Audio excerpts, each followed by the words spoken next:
Hello and welcome to Modern Skills in English.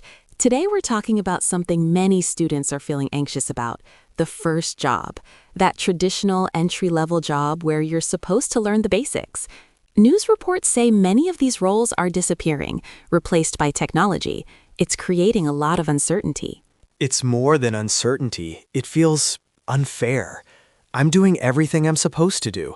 I study hard, I'm getting good grades, but I keep reading that the simple jobs, the ones where you learn how to work in an office, how to be part of a team, they're just not there anymore.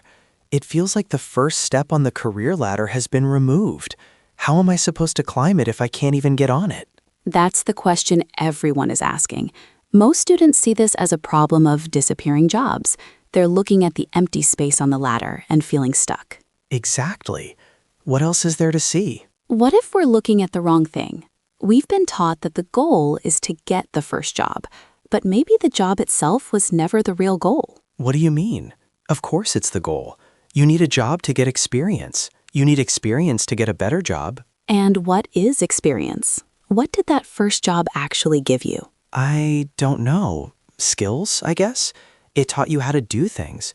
How to write professional emails, how to manage a small project, how to talk to clients. The basics. Exactly. The skills.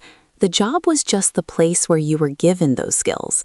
The problem isn't that the jobs are disappearing. The problem is that the traditional training program for those skills is disappearing. A training program? I never thought of it like that. So what do we do now?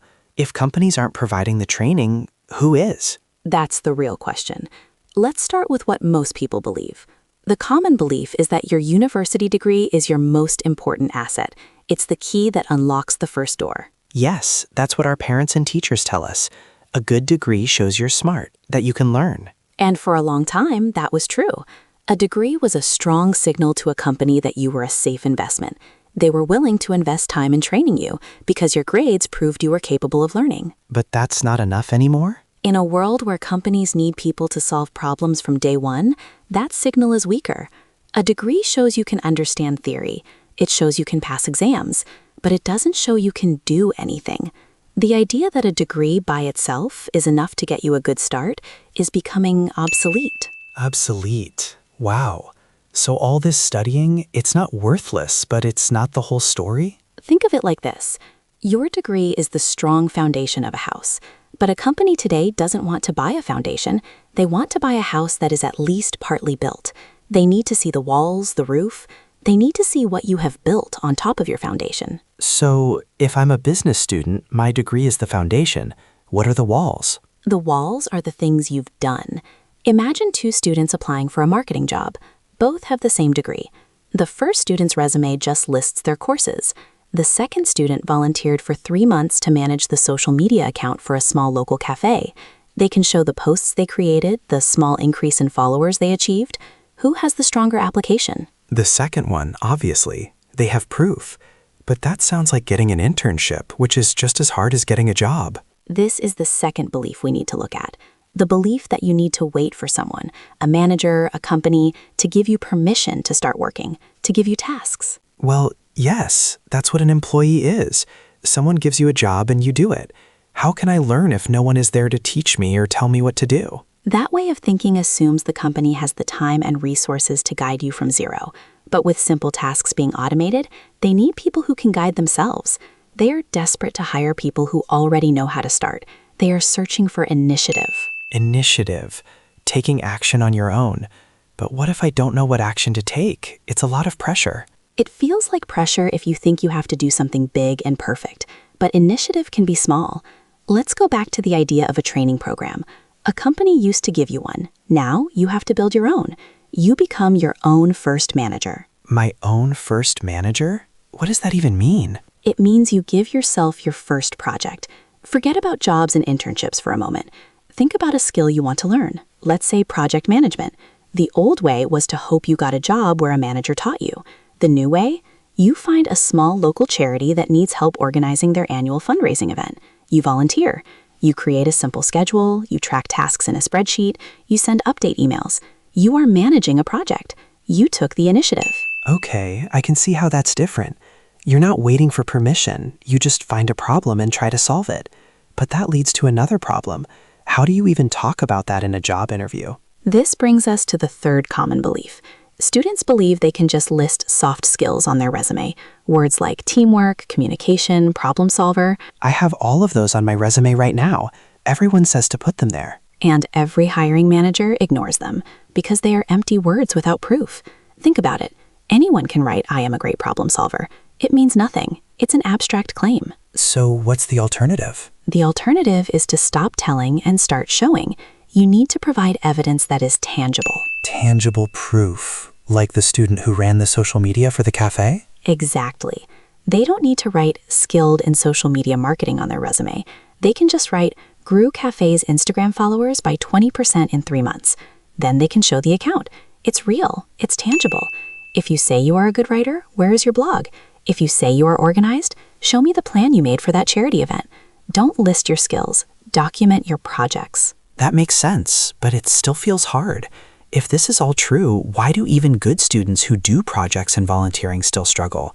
It feels like a lot of extra work on top of classes and exams. And what if I try to build something like a website or a project plan and it's not very good? Won't that look worse than having nothing at all? That fear is completely understandable.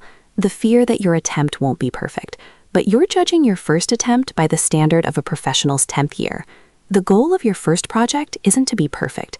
The goal is to exist. It's evidence that you tried, that you learned something, that you took initiative. An imperfect, finished project is infinitely more valuable than a perfect idea that you never started. So an employer would rather see that I tried and maybe didn't do it perfectly than see nothing? Absolutely, because it shows courage and a willingness to learn. Those are the people they want to hire. The real shift here is to stop thinking about your education as just attending classes. You need to see the whole thing as a system. You're not just a student. You are the manager of your own skill development program. My own skill development program. Yes, your classes give you the theory, but then you need a lab, a place to practice. Your projects, your volunteer work, that is your lab. You take the theory from class and you try to apply it to a real-world problem. In a way, you simulate a professional environment for yourself. Simulate. So I'm basically creating a practice version of a real job. Precisely. And every time you complete one of these small self-directed projects, you get 2 things. First, you get the skill. Second, you get a piece of tangible evidence. Over time, you collect this evidence. You build a portfolio. A portfolio? I thought that was just for artists and designers. That idea is obsolete. A marketing student can have a portfolio of campaign ideas they made. A finance student can have a portfolio of stock market analyses they wrote. A computer science student has a portfolio of code they've written. It's your collection of proof. It's your answer to the question, what can you do? So, let me see if I get this. I'm not just a student waiting for a job anymore. I'm the director of my own training. I use my classes for knowledge, but then I take the initiative to find small problems to solve for a local club, a charity, or just for myself. Yes, and by doing that, I simulate real work. And the result of that work isn't just a grade, it's a tangible piece of proof, something I can put in my portfolio. You've got it. You're not waiting for your career to start after graduation. You're starting it now, piece by piece. So the initiative I take is what builds the tangible projects, and those projects stop my resume from looking obsolete. It's not about finding one company to train me. It's about finding many small opportunities to simulate the work I want to do. Exactly right. Each small project becomes a story you can tell in an interview. Each story adds to your portfolio of skills. You know, when we started, I felt this huge pressure, like I had to find this one perfect, magical first job that doesn't even exist anymore. I felt powerless. And now? Now, the pressure is different. It's not gone, but it's not about finding a job. It's just about starting something, building one small thing, then another. It feels like something I can actually control.